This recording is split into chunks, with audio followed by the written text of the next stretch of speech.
નમસ્કાર વિદ્યાર્થી મિત્રો. ગુજરાત માધ્યમિક અને ઉચ્ચતર માધ્યમિક શિક્ષણ બોર્ડ ગાંધીનગર દ્વારા આયોજિત ધોરણ 9 સંખ્યા પદ્ધતિમાં આપણે આગળ ચર્ચામાં લઈશું. મિત્રો, સંખ્યા પદ્ધતિનું પ્રકરણ એટલું બધું સહેલું પ્રકરણ છે કે આપણને એમ થાય કે કેટલીક પ્રવૃત્તિ અને કેટલા રસપ્રદ જે સંખ્યા સમૂહો આપણે યાદ રાખીએ તો આપણે એક સરળતાથી આ પ્રકરણની અંદર જે ગણતરી કરવી છે અને કેટલાક મુદ્દાઓ સમજીને સાબિત કરવા છે કે કેવી રીતે આ પરિણામ મેળવી શકે. સાબિતી કેવી એવી નથી કાંઈ, પણ કેટલાક પરિણામો મેળવવા માટે, દર્શાવવા માટે એની વિવિધ પદ્ધતિના અનુસંધાને તમે જુઓ તો વારંવાર એક નિર્દેશનથી તમને એમ થાય એક દ્રઢીકરણ થઈ જશે. બીજું, એમાં આવતા તમામ પારિભાષિક શબ્દો યાદ રાખવા જેવા છે. ગત એપિસોડમાં આપણે અસમય સંખ્યા હતી એનું 3 દશાંશ સ્થળ સુધી એનું નિરૂપણ ક્રમિક વિપુલ દર્શિતાની પદ્ધતિથી કરી શક્યા. 3ની જગ્યાએ 4 હોય, 5 હોય કે 6 હોય તો પણ બી આપણે એક મોડલ જોયું હતું અને એ પણ બી આપણે એક ચર્ચામાં આજે ફરી વખત તમને બતાવીશ. મોડલ બનાવવું પણ સહેલું છે મિત્રો, પણ એમ થાય કે મોડલને રસપ્રદ તમે ઘરેથી એક આમ જોવા જઈએ તો જુદી જુદી લાકડાનું પાટિયા હોય, પટ્ટી હોય કે પૂંઠું હોય કે ખીલી હોય અને રબર બેન્ડ હોય કે આપણે રબરનો ઉપયોગ કરીને અથવા દોરીનો ઉપયોગ કરીને, આમ જોવા જઈએ તો વિશેષ એવો કોઈ મોટો ખર્ચ નથી.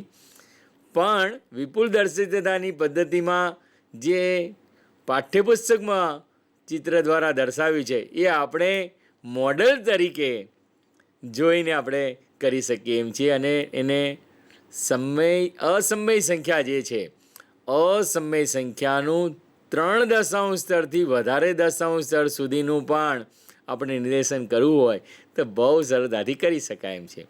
મિત્રો, શરૂઆતમાં આટલી સ્પષ્ટ ભૂમિકામાં તમને જણાવું, સંખ્યા સમૂહો જે છે એ વારંવાર દ્રઢ કરવા જેવા છે. માટે જ હું રિપીટ કરું છું કે આપણી આસપાસ, ઘરની અંદર, રસોડામાં વિવિધ પદાર્થો, સાધનો, બધી જગ્યાઓ જે સંખ્યાઓ, પૂર્ણ સંખ્યાઓ સંકળાયેલી છે તે બી ધન પૂર્ણાંક સંખ્યાઓ, જેમાં સૌથી નાની સંખ્યા 1 છે એવો નેચરલ નંબર્સ, પ્રાકૃતિક સંખ્યાઓનો જે સમૂહ જે છે એને કેપિટલ N વડે દર્શાવીએ છીએ. એ સિવાય એના પછીનો જે સમૂહ જે શૂન્ય સાથે 0, 1, 2, 3 એવી અનંત સંખ્યાઓ આવેલી છે એને પૂર્ણ સંખ્યાઓનો સમૂહ આપણે કહીએ છીએ. એને કેપિટલ W વડે દર્શાવીએ છીએ. ત્યારબાદ પૂર્ણાંક સંખ્યાઓનો સમૂહ જે છે એ ધન પૂર્ણાંક સંખ્યાઓ, શૂન્ય અને ઋણ પૂર્ણાંક સંખ્યાઓ, એ બધી સંખ્યાઓ જે સમૂહમાં આવેલી છે એને ઇન્ટીજર્સ નંબર એટલે કે પૂર્ણાંક સંખ્યાઓનો જે સમૂહ છે એને Z વડે દર્શાવવામાં આવે છે. અને આ પૂર્ણાંક સંખ્યાઓ વચ્ચે અપૂર્ણાંક સંખ્યાઓ આવેલી છે, જે અંશ અને છેદ સ્વરૂપની જે સંખ્યાઓ જે છે કે 3 પંચમાંશ, 4 સપ્તમાંશ, 9 દૂત્યાંશ, 3 પંચમાંશ, 5 તૃતીયાંશ, 7 ચતુર્થાંશ, 7 નવમાંશ, 11/3, આવી બધી જે સંખ્યાઓ જે છે, જે અપૂર્ણાંક સંખ્યાઓ છે એ સિવાયની જે સંખ્યાઓ ધન અપૂર્ણાંક સંખ્યાઓ છે, ઋણ અપૂર્ણાંક સંખ્યાઓ પણ છે. ધન પૂર્ણાંક, ઋણ પૂર્ણાંક અને શૂન્ય, આ બધી સંખ્યાઓ જેમાં સમાયેલી છે એવી સમય સંખ્યાઓનો ગણ, એને આપણે કેપિટલ Q, અને એને અંગ્રેજીમાં કહેવામાં આવે છે રેશનલ નંબર્સ. મિત્રો, હવે આ સિવાય પણ એક સમૂહ જે છે જે અપૂર્ણાંક સંખ્યાઓની સાથે દશાંશ સ્વરૂપ જે ધરાવે છે, જે સમય નથી, વર્ગમૂળવાળી જગ્યાઓ, √2 છે, √3 છે, √5 છે, √7 છે, આવી બધી અનંત દશાંશવાળી શાંત દશાંશ અભિવ્યક્તિ, શાંત આવૃત દશાંશ અભિવ્યક્તિ, અનંત આવૃત દશાંશ અભિવ્યક્તિ જેવી બધી સંખ્યાઓ, જે વાસ્તવિક સંખ્યાઓ કહીશું એને આપણે રિયલ નંબર્સ કહેવામાં આવે છે. વાસ્તવિક સંખ્યાનો જે સમૂહ છે એને કેપિટલ R વડે દર્શાવાય છે અને સમય સંખ્યાનો જે સમૂહ જે છે એ કેપિટલ Q અને અંગ્રેજીમાં કહેવાય છે રેશનલ નંબર્સ. અને વાસ્તવિક સંખ્યાઓને સામાન્ય રીતે રિયલ નંબર કહેવામાં આવે છે અને કેપિટલ આર વડે દર્શાવવામાં આવે છે. મિત્રો, આ શા માટે પુનરાવર્તન? કારણ કે આ બધા જ સમૂહો, સંખ્યાના સમૂહો આપણે આગલા ધોરણમાં, આગલા પ્રકરણોમાં ક્યાંક અને ભવિષ્યમાં પણ ખૂબ જ રીતે ઉપયોગી છે. માટે આપણે પ્રેઝન્ટેશનમાં જોઈશું. પહેલું, જે થેલામાં આવી બધી સંખ્યાઓ 1, 2, 3, 4 આપણને આપીને ભરેલો છે, એને આપણે કેપિટલ એન વડે નેચરલ નંબર્સ કીધો છે. બીજો જે છે એની અંદર શૂન્યનો સમાવેશ કરેલો છે, માટે આપણે કેવી સંખ્યાઓ? ઋણ પૂર્ણાંક સંખ્યાઓ છે. અને ઝેડ એ જર્મન શબ્દ ઝાયલેન પરથી આવ્યો છે. અને એ બધી સંખ્યાઓને ઇન્ટીજર્સ નંબર, પૂર્ણાંક સંખ્યાઓનો સમૂહ છે. અને પૂર્ણાંક સંખ્યાઓનો સમૂહ આ રીતે આપણે કેપિટલ ઝેડ વડે દર્શાવીએ છીએ.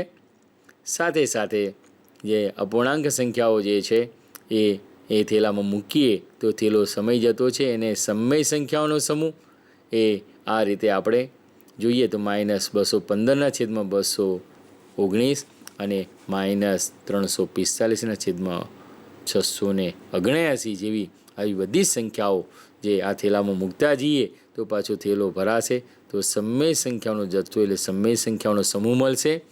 એને આપણે ક્યુ વડે, અને સામાન્ય રીતે એની વ્યાખ્યાયિત તરીકે આ રીતે કરી શકાય: જો પી અને ક્યુ પૂર્ણાંક હોય અને ક્યુ શૂન્યેતર હોય તથા આર એ P/Q સ્વરૂપમાં લખી શકાય તો આરને સમય સંખ્યા કહે છે. જે એની વ્યાખ્યા આપણે આગળ વાત કરી ગયા છે. આ પુનરાવર્તન સ્વરૂપે ફરી એક વખત આ સિવાયની જે બધી સંખ્યાઓ જે છે અહીંયા આગળ ઉદાહરણમાં લખ્યું છે કે આ સ્વરૂપે એને P/Q સ્વરૂપમાં લખી શકાય.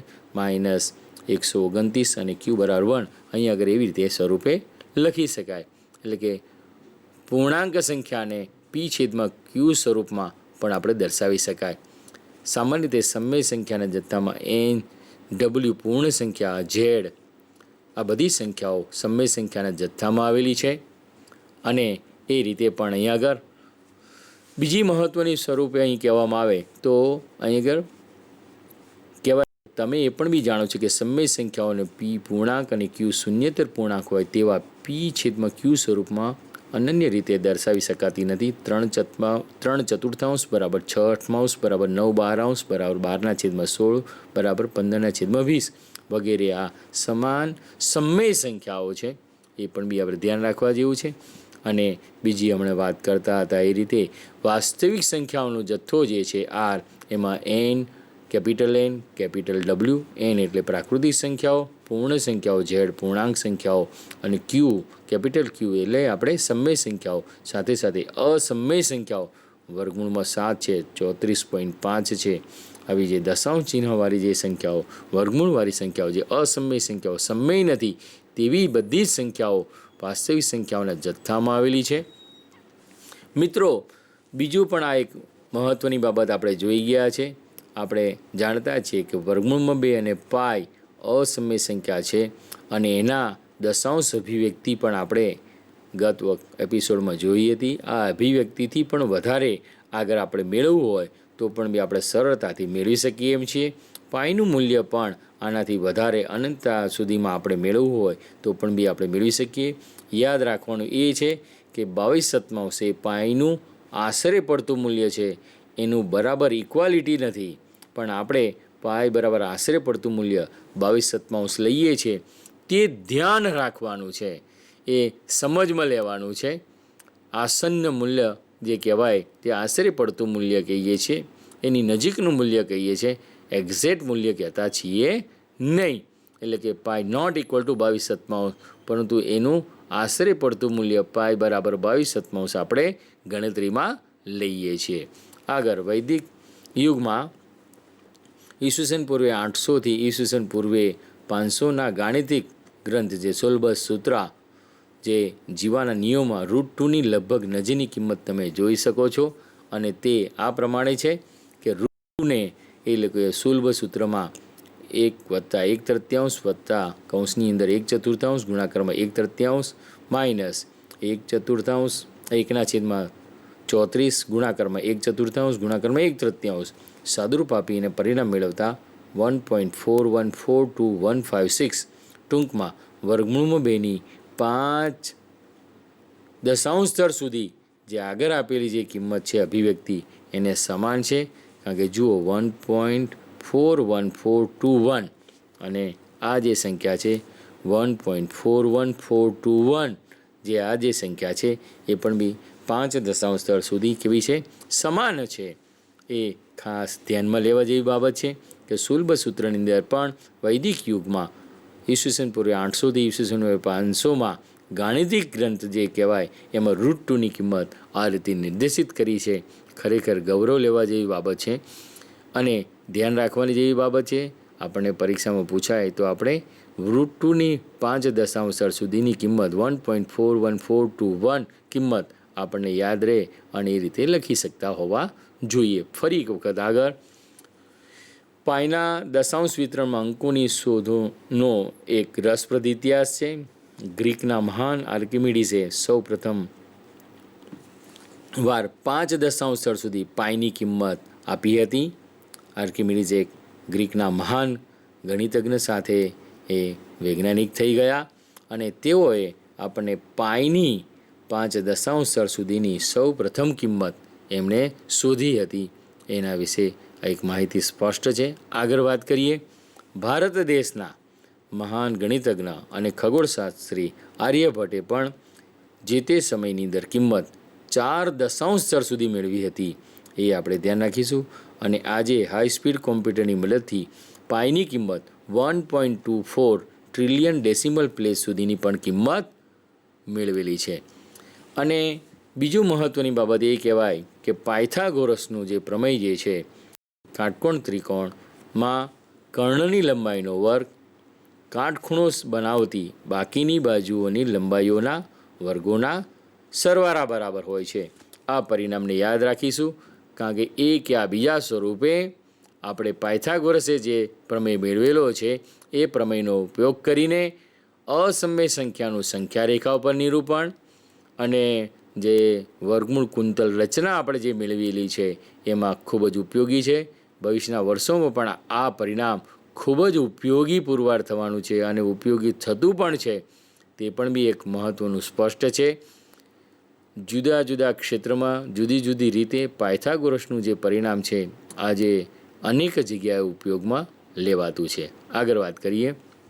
વર્ગમૂળ કુંતલ રચનાની જે વાત આપણે કરતા હતા અહીં આગળ પ્રત્યેક કિંમત તમે જુઓ દશાંશ અહીં આગળ વર્ગમૂળમાં 2 વર્ગમૂળમાં 3 વર્ગમૂળમાં 4 રીતે વર્ગમૂળમાં 5 વર્ગમૂળમાં 6 અનંત રીતે આપણે એક સરસ મજાની વર્ગમૂળ કુંતલ રચના આપણે પાયથાગોરસના પ્રમેયના પરિણામના આધારે આપણે અહીં આગળ મેળવી શકીએ છીએ. આગળ આપણે ચર્ચા કરેલી છે. આગળ વાત કરીએ. ક્રમિક વિપુલ દર્શિતાની પદ્ધતિ 3.454નું નિરૂપણ કરો.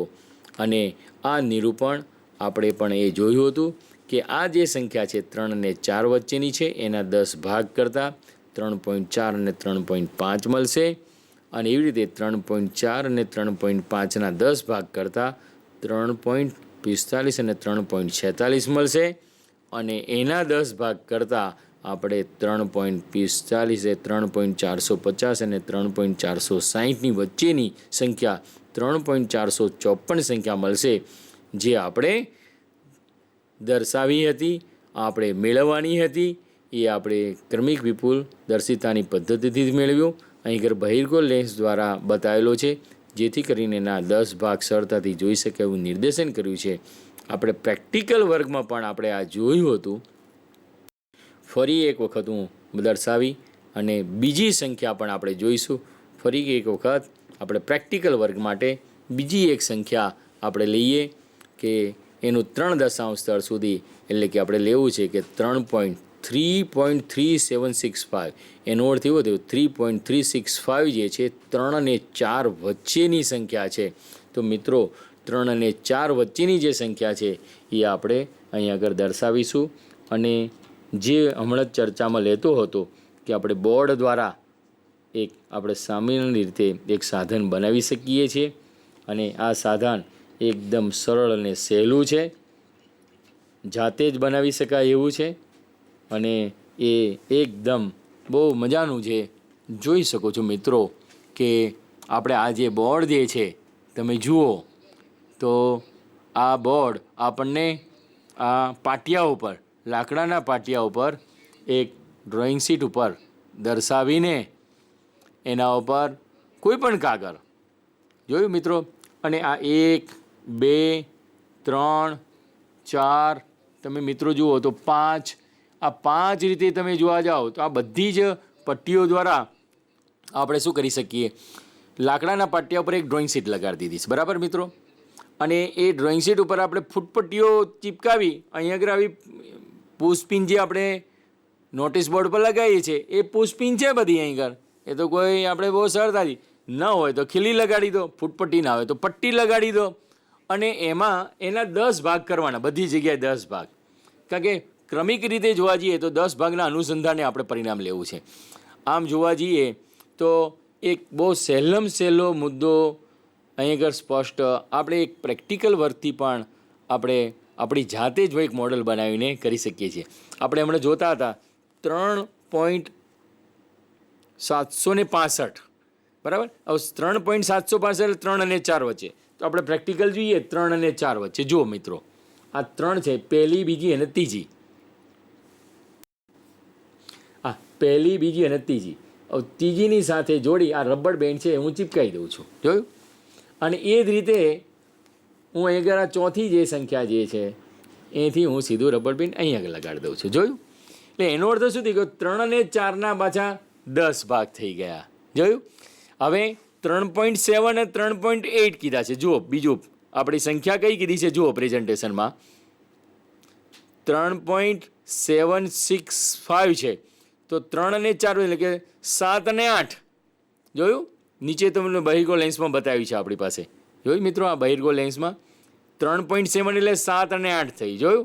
એટલે જે ક્રમિક જે છે એના પછીનીમાં જે છે એ 7 અને 8. તો આપણે જુઓ આ અહીં આગળ બોર્ડ પર જોઈશું, એની અંદર કે 7 મળશે. આ જો 1 2 3 4 5 6 7, 7ને આપણે ક્યાં સુધી 0 સાથે સાંકળીશું. એ બીજો રબર બેન્ડ લઈએ આપણે,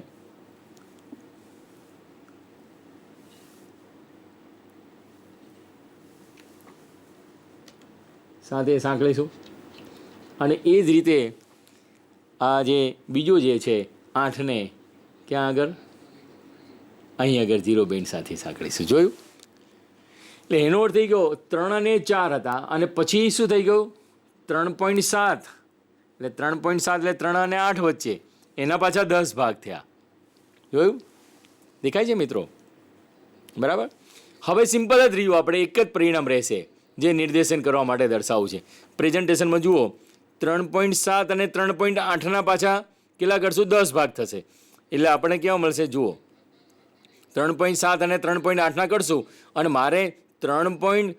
કેવો લેવો છે, 3.765 લેવો છે. હવે 65ની વાત છે. હવે 3.7 3 થઈ ગયા, અહીં આગળ આવી ગયા, પાછા અહીં આગળ પરિણામ આવી ગયા. હવે મારે શું થઈ ગયું 3.65.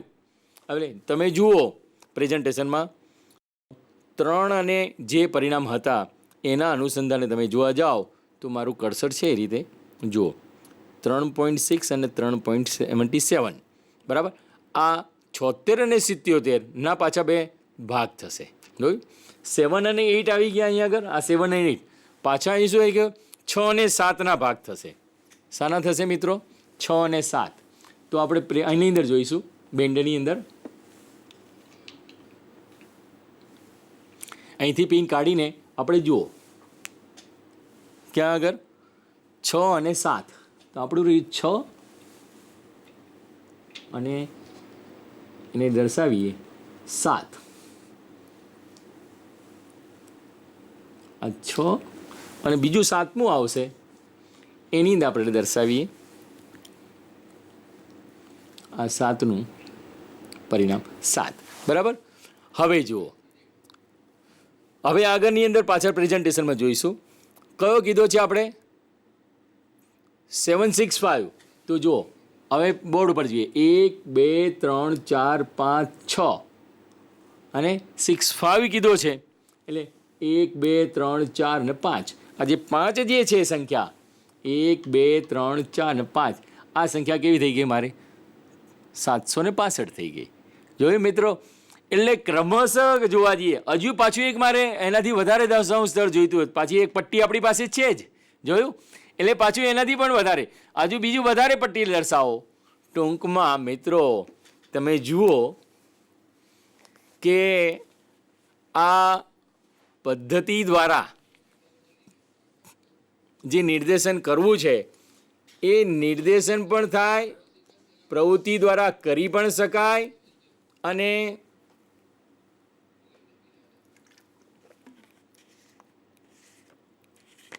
એ પ્રવૃત્તિ દ્વારા આપણે જે અસમય સંખ્યાઓ જે હતી 3 દશાંશ સ્થળ સુધીની, એ પણ બી આપણે નિર્દેશિત કરી શકીએ છીએ. જોયું મિત્રો? કેટલું સહેલું અને સરળ આ મોડેલ છે, અને મોડેલ દ્વારા આપણે 3.765 જે સંખ્યા દર્શાવી હતી એ આપણે દર્શાવી શક્યા છીએ. જોયું? સામાન્ય રીતે આ આખું જે બોર્ડ હતું, કેટલું આમ જોવા જઈએ એવો કોઈ વિશેષ ખર્ચો નથી, પણ ખરેખર એ નિર્દેશનથી વિદ્યાર્થી મિત્રો તમને પણ એટલી બધી રસપ્રદતા, તમને એમ થાય 3 દશાંશ સ્થળ સુધી કેમ? 3 દશાંશ સ્થળ સુધી કેમ? એથી વધારે પણ 4 દશાંશ સ્થળ લેવું હોય, 5 લેવું હોય, ક્યાં સુધી લેવું હોય, તો તમારે ફૂટપટ્ટીની સંખ્યા વધારી દેવી પડે, પટ્ટીની સંખ્યાઓ વધારવી પડે. મિત્રો જોયું? એનું બહુ મહત્વનો મુદ્દો કેવો સ્પષ્ટ થઈ ગયો કે જેટલી પટ્ટીઓ દર્શાવીએ એટલી પટ્ટીઓના સાપેક્ષમાં 4 ને 5 દર્શાવો તો તમે 4 દશાંશ સ્થળ સુધી લઈ શકશો, 6 દર્શાવો તો 5 સુધી, 7 દર્શાવો તો 6 દશાંશ સ્થળ સુધી એનું નિર્દેશન કરી શકાય. એટલે એનો અર્થ એવો થયો કે ખરેખર બાળકોને નિર્દેશિત થવું છે, તમારા મિત્રો પ્રવૃત્તિ કરવી છે, અને આ સંખ્યાઓમાં ખરેખર બહુ મજા આવે. અને એવું કોઈ વિશેષ નથી કે ભાઈ આ બોર્ડ ઉપર કે પૂંઠાના ઉપર આવી લાકડાની પટ્ટીઓ લગાવી અને સરસ રીતે નિર્દેશન આપણે કરી શકીએ છીએ. આમ અસમય સંખ્યાનું આપણા અભ્યાસક્રમમાં 3 દશાંશ સ્થળ સુધી ક્રમિક વિપુલ દર્શિતાની પદ્ધતિ દ્વારા નિર્દેશન કરવું હતું, તો આપણે નોટબુકમાં આપણે પરીક્ષામાં જ્યારે પ્રશ્ન પૂછાય ત્યારે ગણતરીના અનુસંધાનમાં તમે જુઓ તો એ નિર્દેશિત કરવું છે, તો મને એવું લાગે છે આ પ્રવૃત્તિ પછી તમે કોઈ પણ સંખ્યા આપીશો તો એ બધી સંખ્યાનું તમે નિર્દેશન સરળતાથી કરી શકશો.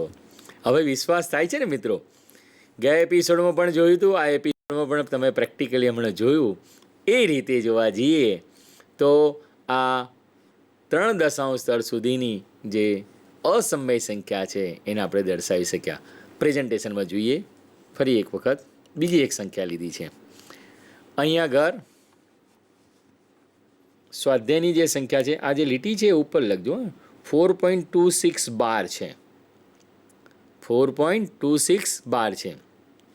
એટલે કે 26નું વારંવાર પુનરાવર્તન થતું છે, અને એ સંખ્યાને આપણે 4 દશાંશ સ્થળ સુધી એટલે કે 4.266 સુધી આપણે નિર્દેશન કરવું છે.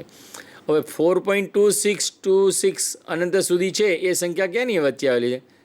4 અને 5 વચ્ચે આવેલી છે, અને 4 અને 5 વચ્ચે આવેલી છે. તો 4 અને 5ના આપણે કેટલા ભાગ કર્યા? આપણે 10 ભાગ કર્યા. ઓકે, હવે જોવાનું તો 4.2 કીધા છે, એટલે 2 અને 3 વચ્ચે આ સંખ્યા આવેલી હોવી જોઈએ. 4.26 ક્યાં આવેલું?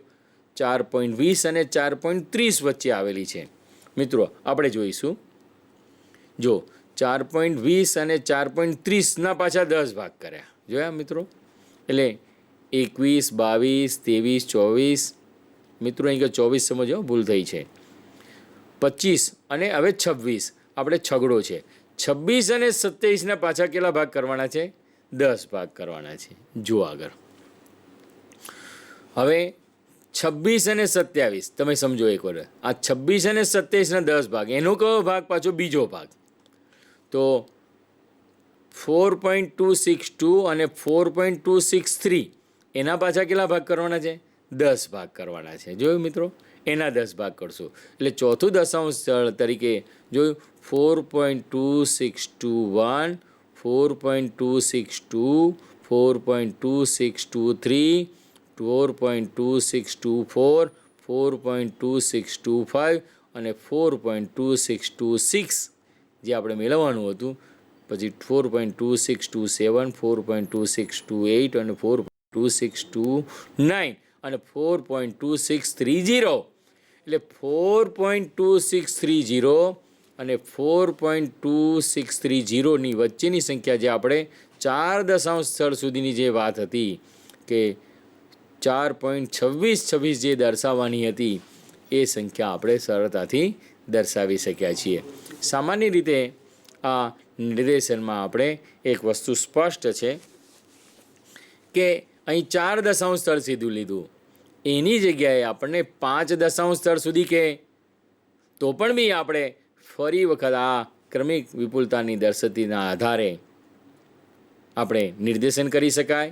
અને જે આપણે પ્રવૃત્તિ બોર્ડ બનાવ્યું હતું અસમય સંખ્યાનું જે ક્રમિક વિપુલ દર્શિતાની પદ્ધતિથી નિર્દેશન કરવું હતું એનું નિર્દેશનનું જે આપણે મોડલ બનાવ્યું હતું એ મોડલ જે સાધન જે છે એ સાધન ઉપર પણ આપણે 3ની જગ્યાએ 4, 4ની જગ્યાએ 5 અને 5ની જગ્યાએ પણ વધારે પણ મારે નિર્દેશિત કરવા હોત તો હું કરી શક્યો હોત. મિત્રો, આ સંખ્યાનું નિર્દેશન મારે કરવું છે તો નિર્દેશન હું સરળતાથી કરી શકીશ. ફરી એક વખત તમને હું જણાવું કે આ સંખ્યાનું પણ નિર્દેશન આપણે બોર્ડ ઉપર કરીએ. 4 દશાંશ સ્થળ સુધી આપણે લેવું છે અને 4 દશાંશ સ્થળ સુધી આપણે એનું નિર્દેશન કરીશું. આપણને ખબર છે આ સંખ્યા 4 અને 5 વચ્ચેની સંખ્યા છે અને 4 અને 5 વચ્ચેની જે સંખ્યા છે સમજો આપણી પાસે 1, 2, 3, 4 અને 5 વચ્ચેની સંખ્યા. તો મિત્રો સમજો આ 4 અને 5 વચ્ચેની સંખ્યા, સામાન્ય રીતે 4 અને 5 વચ્ચેની સંખ્યા, બરાબર. આ 4 અને 5 વચ્ચેની સંખ્યા થઈ. પછી શું જોઈએ છે? 4.26 એટલે 4.2 અને 4.3. મિત્રો 4.2 અને 4.3 એટલે 4.2 અને 4.3 થશે. 2 અને 3 અહીં આગળ થશે. જોયું? આ 1, 2 અને 3. તો 2 અને 3 વચ્ચેના પાછા 10 ભાગ કરવાના છે. તમે જુઓ આ 2 એનો 10 ભાગ. મિત્રો બીજું એક બેન લઈએ આપણે. આ 2 અને 3ના 10 ભાગ કીધા છે. આ 3 એના 10 ભાગ, બરાબર. આ 2 અને 3ના 10 ભાગ થઈ ગયા. હવે આગળ વાત કરવી છે કે પ્રેઝન્ટેશનમાં જોઈએ આપણે કે 2 અને 3ના 10 ભાગ પછી કેવા કીધા છે? 4.26 એટલે 20 અને 26. પાછા આના આ જે છે એનો કયો ભાઈ? 26 અને 27 એટલે છઠ્ઠો અને સાતમો. આ છઠ્ઠો અને સાતમો જે છે, કારણ કે 1, 2, 3, 4, 5 અને 6. આ 6 અને 7ના પણ પાછા 10 ભાગ કરવાના છે. તો આ છઠ્ઠો ભાગ એના 10 ભાગ કરીશું આપણે મિત્રો. અને આ સાતમો ભાગ છે એના 10 ભાગ કરશું. જોયું મિત્રો? હવે મહત્વની બાબત એ થતી છે કે પાછો જે છે પ્રેઝન્ટેશનમાં જોઈશું આપણે એનાથી આગળ કે કયો કીધો છે? 2 અને 6 અને 7 થઈ ગયા આપણી પાસે. તો હવે શું આવ્યું? 4.62 અને 4.630 એટલે કે કેટલા થઈ ગયા આપણી પાસે? 6, 2 અને 3. 2 અને 3. 2 અને 3ના અનુસંધાને જવાનું છે. 2 અને 3, આ 2 અને 3 છે એના અનુસંધાને લેવાનું છે. આ બેની વચ્ચે આ 1 અને 2 અને 2 અને 3. તો આપણે અહીં લઈએ આ 2 છે અને એના અનુસંધાને આપણે અહીં લઈએ આ 3 લઈએ. જોયું મિત્રો?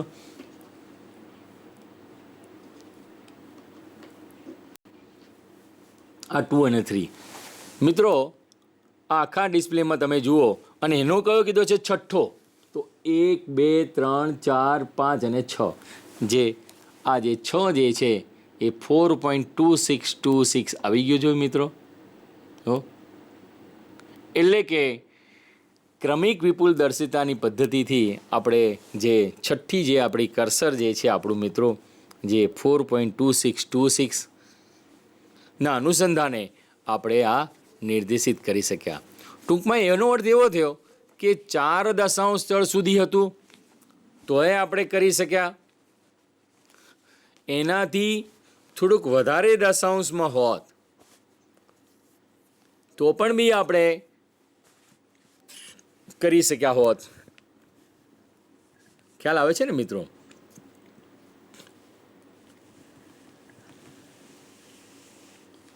સામાન્ય રીતે આ 4 લીધા છે, એની જગ્યાએ 5 લીધા તો પણ બી આપણે કોઈ પ્રશ્ન નડત નહીં.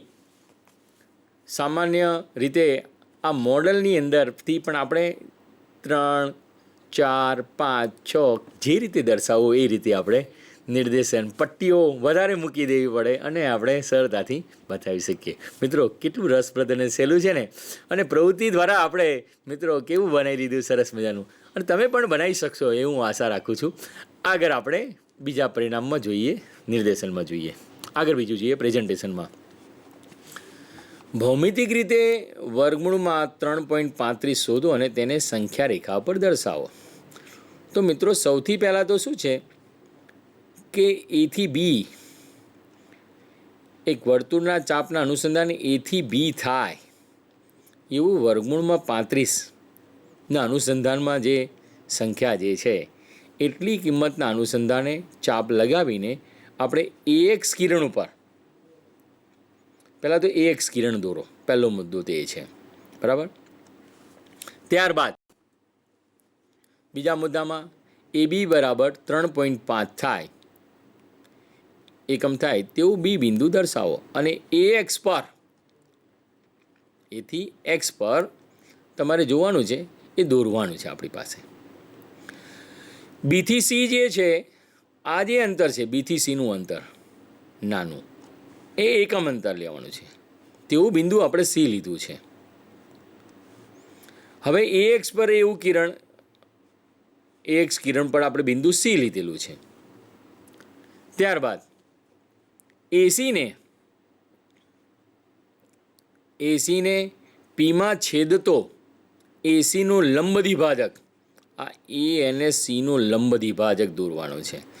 એનો લંબ દ્વિભાજક દોરતા આપણને કયું બિંદુ મળશે? પી બિંદુ મળશે, છેદશે. અને પીને કેન્દ્ર લઈ એપી જેટલી ત્રિજ્યા લઈ અને શું કરવું છે? પીને કેન્દ્ર લઈ એપી જેટલી ત્રિજ્યા લઈ અને પછી મારે વર્તુળ રચવું છે. એ આપણને અર્ધવર્તુળ મળશે અહીંયા આગળ, જોયું? અને એ અર્ધવર્તુળ દોર્યા પછી જે આપણને રેખાખંડ એસી પર બી આગળ અર્ધવર્તુળમાં ડી બિંદુમાં છેદતો લંબ અહીં આગળ અર્ધવર્તુળમાં ડી બિંદુએ છેદતો લંબ મળશે. અને આ જે બીડી જે અંતર જે છે એ આપણું કેવું થતું છે? વર્ગમૂળમાં 3.5 થતું છે. ટૂંકમાં બીને સંગત સંખ્યા શૂન્ય લો તો બીને કેન્દ્ર લઈ બીડી જેટલી ત્રિજ્યા લઈ બીએક્સને ઈમાં છેદે તો એક ચાપ દોરો જે ઈને સંગત સંખ્યા વર્ગમૂળમાં 3.5 આપણને મળશે, જે વર્ગમૂળમાં દશાંશ સ્વરૂપે દર્શાવી છે તે સંખ્યાની બીજી એક આવી એક સંખ્યા લઈએ મિત્રો, જોઈએ પ્રેઝન્ટેશનમાં. ભૌમિતિક રીતે વર્ગમૂળમાં 9.3 શોધો અને તેને સંખ્યા રેખા પર દર્શાવો. તો પહેલું તો શું છે? એ એક્સ કિરણ દોરો, બરાબર. હવે એ બી બરાબર 9.3 એ બી બરાબર 9.3 થાય તેવું બિંદુ જોયું બી લો એ એક્સ પર. બીથી સીનું માપ કેટલું છે? એકમ અંતર 1 આપણને આપ્યું છે બીથી સીનું માપ, બરાબર, જે એ એક્સ ઉપર સી બિંદુ છે. હવે એથી સી જે માપ છે એનો લંબ દ્વિભાજક જે પીમાં છેદ છે લંબ દ્વિભાજક. પીને કેન્દ્ર લઈ એપી જેટલી ત્રિજ્યા લેવાની છે. એપી જેટલી ત્રિજ્યા લેવાની છે અને અર્ધવર્તુળ રચવાનું છે. અને એ અર્ધવર્તુળ જ્યારે રચીશું, જે બી આગળ જે અર્ધવર્તુળ ડીમાં છેદતો લંબ જે બીડી મળશે આપણને, આ ડીમાં છેદશે અને બીડી જે લંબ મળશે એ લંબ જે છે એ વર્ગમૂળમાં મારે કેટલું છે 9.3 છે મિત્રો, અહીં આગળ ભૂલ થઈ છે અહીં આગળ. અને બીને સંગત સંખ્યા શૂન્ય લો, બીને સંગત સંખ્યા શૂન્ય લો અને બીને કેન્દ્ર લઈ બીડી જેટલી ત્રિજ્યા લઈ અને બીએક્સની એમાં છેદતો એક ચાપ દોરો તો એને સંગત 3.5ની જગ્યાએ 9.5 સંખ્યા મળશે, 9.3 સંખ્યા મળશે. સોરી, 3.5ની જગ્યાએ કેવી મળશે? 9.3 સંખ્યા અહીં લેજો. આગળ આપણે બીજી એક સંખ્યાના અનુસંધાનમાં આપણે વાત કરીએ કે આપેલી સંખ્યાઓના છેદનું સમયકરણ કરો. જોયું મિત્રો કે છેદની સંખ્યા છે એનું સમયકરણ કરવું છે. 2ના છેદમાં વર્ગમૂળમાં 7 માઇનસ વર્ગમૂળમાં 3. બીજી સંખ્યા છે 1ના છેદમાં વર્ગમૂળમાં 5 માઇનસ વર્ગમૂળમાં 2. ટૂંકમાં પહેલી સંખ્યાનું આપણે સમયકરણ છેદનું કરવા પ્રયત્ન કરીએ તો 2ના છેદમાં વર્ગમૂળમાં 7 માઇનસ વર્ગમૂળમાં 3 છે. અંશ અને છેદને વર્ગમૂળમાં 7 વત્તા વર્ગમૂળમાં 3 વડે ગુણીએ છીએ આપણે. જો 2 અને છેદમાં √7 માઇનસ √3 ને શું કરીએ છીએ? √7 પ્લસ √3 આપણે બંનેને ઉપર નીચે ગુણીએ છીએ. તો 2 ગુણાકારમાં √7 પ્લસ √3 થયા અને અહીંયા આગળ a માઇનસ બી અને a પ્લસ બી બે પૂર્ણ વર્ગનો તફાવત, એટલે કે √7નો વર્ગ માઇનસ √3નો વર્ગ. અને √7નો વર્ગ મને 7 મળશે, √3નો વર્ગ મને 3 મળશે અને ઉપરની સંખ્યા એમને એમ રહેવાની છે. આગળ આપણે જોઈએ તો 2 એમને એમ √7 પ્લસ √3, 7માંથી 3 ગયા તો 4, છેદ ઉડશે 2 દુના 4, 1/2 ગુણાકારમાં √3 પ્લસ √7 પ્લસ √3ના ગુણાકારમાં 1/2. ટૂંકમાં 1.5 ઇન્ટુ √7 પ્લસ √3 આ આપણું છેદનું સમયકરણવાળું પરિણામ મળી ગયું. ખ્યાલ આવે છે મિત્રો? જેમ વર્ગમૂળમાં આપણે વાત કરતા હતા કે દશાંશ સંખ્યા હતી એનું સંખ્યા રેખા પર નિર્દેશન કરવું હતું, જે આપણે ચાપ લઈને નિર્દેશિત કર્યા. એ પણ બી એક પ્રવૃત્તિમાં જોયું. એના અનુસંધાનમાં તમે જુઓ કે આ છેદની સંખ્યા છે, 2ના છેદની સંખ્યા જે અસમય સંખ્યા √7 માઇનસ √3 જે છે એનું આપણે શું કરવું છે? છેદનું સમયકરણ કરવું છે. તો જે એની સમયકારક એનો અવયવ √7 માઇનસ √3નો શું થશે? √7 પ્લસ √3. જો અહીં પ્લસ હોત તો અહીં માઇનસ લીધા હોત અને અહીં માઇનસ છે માટે આપણે કેવા લીધા છે? પ્લસ લીધા છે. ઉપર √7 પ્લસ √3 બંને પદોને અંશ અને છેદમાં આપણે ગુણીએ છીએ. 2 ગુણાકારમાં √7 પ્લસ √3 થયા. અહીં આગળ 2 પૂર્ણ વર્ગનો તફાવત a માઇનસ બી ગુણાકારમાં a પ્લસ બી અને એનું વિસ્તરણ a વર્ગ માઇનસ બી વર્ગ થાય. એ સ્વરૂપે √7 માઇનસ √3 એક અવયવ ગુણાકારમાં બીજો અવયવ √7 પ્લસ √3નું વિસ્તરણ √7નો વર્ગ માઇનસ √3નો વર્ગ. ઉપરની તો સંખ્યા 2 ગુણાકારમાં √7 પ્લસ √3 અંશની અંદર એમને એમ રહેશે. અંશનું પદ એમનું એમ, બરોબરની નિશાની, 2 ગુણાકારમાં √7 પ્લસ √3 છેદમાં √7નો વર્ગ છે. વર્ગમૂળની જગ્યાએ 1/2 કૌંસની અંદરની ઘાત બહારની ઘાતનો ગુણાકાર, 2 છેદ અને અંશના 2 ઉડી જશે એટલે શું મળશે? મને 7 મળશે. માઇનસની નિશાની છે એવી રીતે અહીં 3 મળશે. 7માંથી 3 બાદ થયા તો મને કેવા થશે મિત્રો? 4 મળશે. એટલે છેદની સંખ્યા મારે 4 થઈ ગઈ. 2 કી 2 ને 2 દુ 4, 1/2 ગુણાકારમાં √7 પ્લસ √3 આપણને આ સંખ્યા મળશે. એનો અર્થ શું થયો? સમયકરણ થયું. શું થયું? છેદનું સમયીકરણ થયું છે. મિત્રો, સમયીકરણની અંદર બે મુદ્દાઓ દર્શાવવાના છે, બે મુદ્દાઓ સમજવાના પણ છે. એક તો બે પૂર્ણવર્ગના તફાવતની રીત, અને બે પૂર્ણવર્ગના તફાવતની રીત આપણે આગળ જોઈ ગયા છીએ, આપણે અભ્યાસમાં પણ જોયું છે. એટલે બે પૂર્ણવર્ગના તફાવતની રીતની મદદથી જે વિસ્તરણ થતું હતું કે એ પ્લસ બી અને એ માઇનસ બીનું વિસ્તરણ એ વર્ગ માઇનસ બી વર્ગ થતા હતા, એનો ઉપયોગ કરીને અહીંયા આગળ અસમય સંખ્યાના છેદનું સમયીકરણ કરવા માટે આપણે ઉપયોગ કરેલો છે. બીજું એક પરિણામ જોઈએ. આપણી પાસે કઈ સંખ્યા છે બીજી? કે એકના છેદમાં રૂટ માઇનસ રૂટ ટુ. અંશ અને છેદને રૂટ 5 પ્લસ રૂટ 2 વડે ગુણવાના છે. તો 1ના છેદમાં રૂટ 5 માઇનસ રૂટ 2 છે, એનો સમયકારક અવયવ શું થશે? રૂટ 5 પ્લસ રૂટ 2 છે. તો અંશની અંદર રૂટ 5 પ્લસ રૂટ 2 છેદમાં રૂટ 5 પ્લસ રૂટ 2. એનો અર્થ એવો થઈ ગયો કે આપેલી સંખ્યા જે છે એના પરિણામમાં કોઈ ફેરફાર થવાનો છે નહીં. એટલે એક ગુણાકારમાં રૂટ 5 પ્લસ રૂટ 2, નીચે રૂટ 5 માઇનસ રૂટ 2 ગુણાકારમાં રૂટ 5 પ્લસ રૂટ 2નું વિસ્તરણ, જે આપણે અવયવમાં સમજ્યા તે રીતે એ માઇનસ બી, એ પ્લસ બીનું વિસ્તરણ એ વર્ગ માઇનસ બી વર્ગ થાય.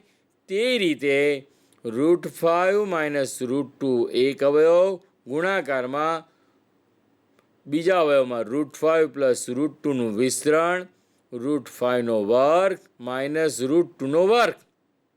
આ પરિણામ મળશે. એનો અર્થ એવો થઈ ગયો, અંશની સંખ્યા એકના ગુણાકારમાં કૌંસની અંદર રૂટ 5 પ્લસ રૂટ 2 એનું એ જ પરિણામ રહેવાનું છે. છેદનું રૂટ 5નો વર્ગ માઇનસ રૂટ 2નો વર્ગ કીધો છે, અને રૂટ 5 એટલે 5ની ઉપર 1/2 ઘાત, 5ની ઉપર 1/2 ઘાત અને કૌંસની બહારનો વર્ગ 1/2 ગુણાકારમાં 2, અંશ અને છેદ બંને ઉડી જશે, માત્ર મને 5 મળશે. તે જ રીતે રૂટ 2નો વર્ગ છે, તો 2ની ઉપર રૂટ 2ની જગ્યાએ 2ની ઉપર 1/2 ઘાત અને બહારની ઉપર 2 ઘાત.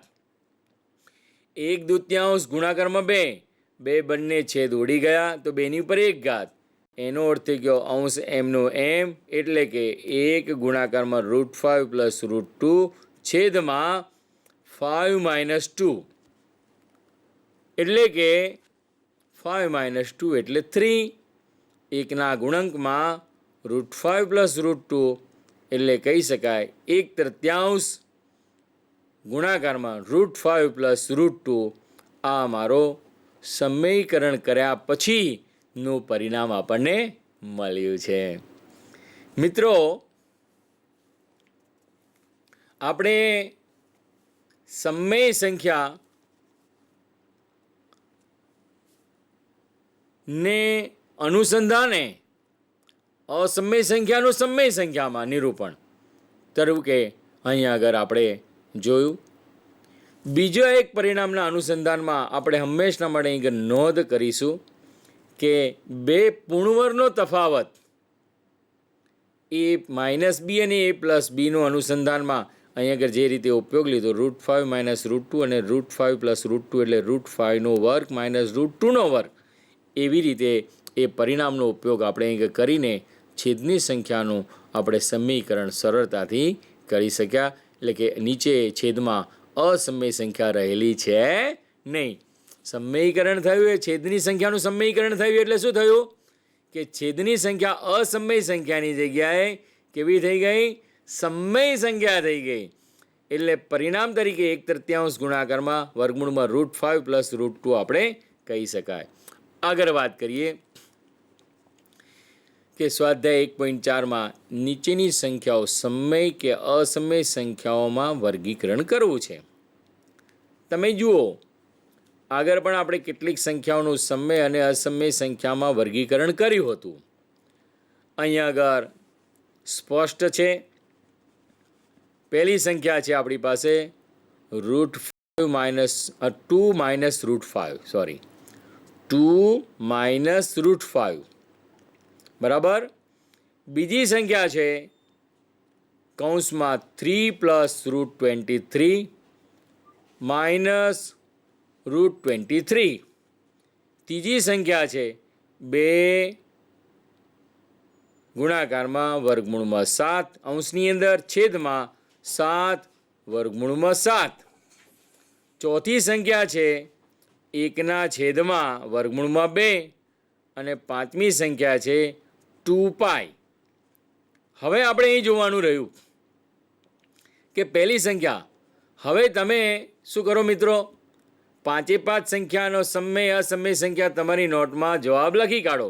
પછી જવાબ જે ચર્ચામાં આપણે ટેલી કરીએ ત્યાં સુધી ચાલો તમને 1 મિનિટ આપું છું. પાંચે પાંચ સંખ્યા સમય કે અસમય સંખ્યા છે તેમાં વર્ગીકરણ તમારી જાતે કરી કાઢો.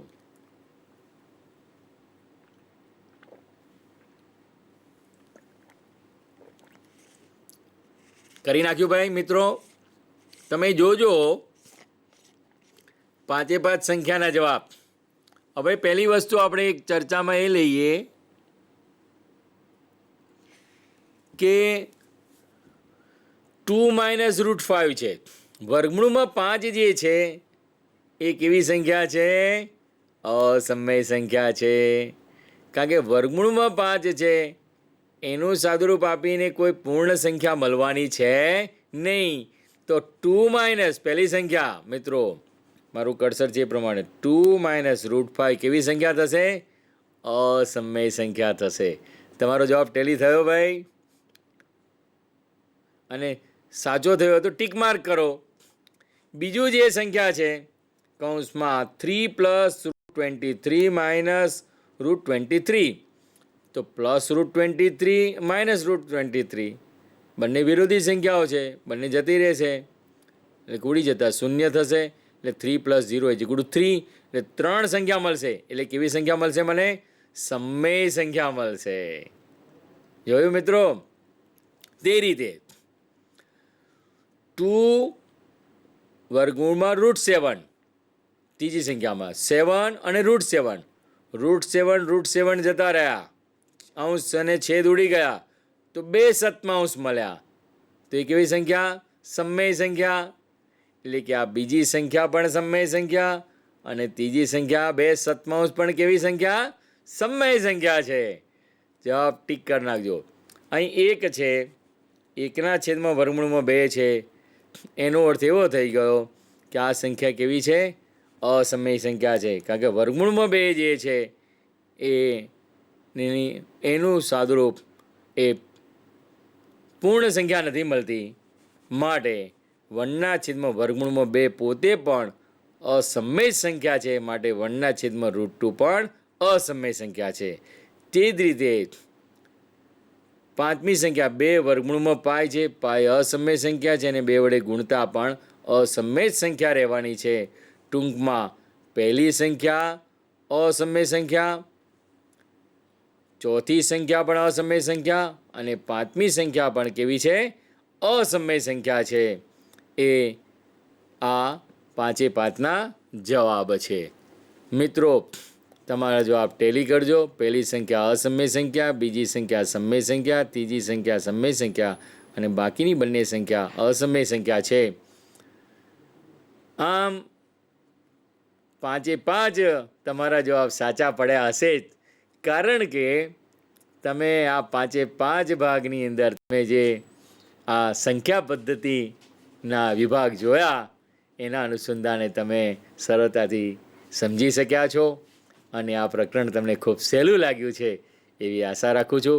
પરીક્ષામાં તમને પૂરેપૂરા ગુણભારમાંથી તમને સારા ગુણભાર પ્રાપ્ત થાય અને પરીક્ષામાં સફળ થાવ તેવી શુભેચ્છા સાથે વિરમું છું. નમસ્કાર.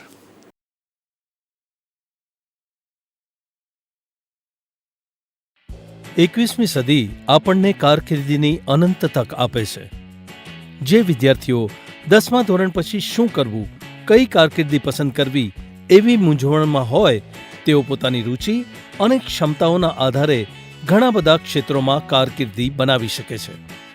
આવું એક ક્ષેત્ર છે હેલ્થ અને લાઈફ સાયન્સીસ. ચાલો જાણીએ આ ક્ષેત્ર વિશે અને આ ક્ષેત્રમાં કારકિર્દીની વિવિધ તક વિશે. આરોગ્ય વિજ્ઞાનમાં સ્વાસ્થ્ય સંભાળ સંબંધિત તમામ ક્ષેત્રોનો સમાવેશ થાય છે, જેમ કે MBBS, BDS, BHMS, BAMS જેવા અભ્યાસક્રમો ઘણા લોકો માટે લોકપ્રિય છે. તેમની સાથે નર્સિંગ, પેરામેડિકલ, બાયોમેડિકલ, હેલ્થકેર વગેરે જેવા ઓછા જાણીતા અભ્યાસક્રમો પણ કારકિર્દીની અસંખ્ય તક આપે છે. શારીરિક ટ્રેનર, ન્યુટ્રિશનિસ્ટ વગેરે જેવા કારકિર્દીના કેટલાક નવા ક્ષેત્રો પણ ખુલ્યા છે. 10મા ધોરણ પછી હેલ્થ સાયન્સનું ક્ષેત્ર બહુવિધ ઉચ્ચતર માધ્યમિક વ્યાવસાયિક અભ્યાસક્રમો, ITI અને પોસ્ટ SSC ડિપ્લોમા અભ્યાસક્રમો ઓફર કરે છે, જે રોજગાર અને સ્વરોજગાર માટેની તક તરફ ખુલે જાય છે. મેડિસિન્સના ક્ષેત્રમાં કારકિર્દી બનાવવા માટે સાયન્સ સ્ટ્રીમમાં ભૌતિક વિજ્ઞાન, રસાયણશાસ્ત્ર અને જીવવિજ્ઞાન સાથે 11મું અને 12મું પૂર્ણ કરવું ફરજિયાત છે. ભારતમાં મેડિકલ સાયન્સ હેઠળના કોર્સ જેવા કે MBBS, dental nursing, paramedical, physiotherapy, occupation therapy, speech અને ઓડિયો થેરાપી ઉપરાંત હોમિયોપેથી, આયુર્વેદ, યુનાની અને વેટરનરી સાયન્સ જેવી વૈકલ્પિક ચિકિત્સા વિજ્ઞાનમાં પ્રવેશ મેળવવા માટે 12મા ધોરણ પછી નીટની મેડિકલ પ્રવેશ પરીક્ષા પાસ કરવી જરૂરી છે. તબીબી વિજ્ઞાન હેઠળના તમામ વ્યાવસાયિક અભ્યાસક્રમોની સરેરાશ અવધિ સામાન્ય રીતે 4.5 વર્ષ છે. એના પછી 1 વર્ષ ઇન્ટર્નશીપ હોય છે. 3 વર્ષનો પોસ્ટ ગ્રેજ્યુએશન કોર્સ પૂરા કરવા પહેલા નીટ જેવી પરીક્ષા આપવી જરૂરી છે. વૈકલ્પિક ચિકિત્સા વિજ્ઞાન, યોગ, નિસર્ગોપચાર જેવા ક્ષેત્રોમાં સંશોધનને પ્રોત્સાહન આપવા માટે કેન્દ્ર સરકારે નવું આયુષ મંત્રાલય શરૂ કર્યું છે. ફાર્મસી પણ આરોગ્ય વિજ્ઞાન હેઠળનો એક જાણીતો કારકિર્દી વિકલ્પ છે. 12મું ધોરણ પૂર્ણ કર્યા બાદ તમે ડિપ્લોમા ફાર્મસી, બેચલર ફાર્મસી અને પછી ફાર્માડીની પસંદગી કરી શકો છો, જેના પછી ફાર્માસ્યુટિકલ કંપનીઓમાં ઘણા રોજગારની અને સ્વરોજગારની તક ઉપલબ્ધ છે. હેલ્થ અને લાઈફ સાયન્સના ક્ષેત્ર માટે મદદની ભાવના, માનસિક અને ભાવનાત્મક સ્થિરતા, સતત શીખવાની ધીરજ અને ઉત્સાહ આવશ્યક છે. આ ક્ષેત્રોમાં ઉપલબ્ધ રુચિ, ક્ષમતાઓ અને અસંખ્ય તકના આધારે તમારા સપનાની કારકિર્દી પસંદ કરવાનું શક્ય છે.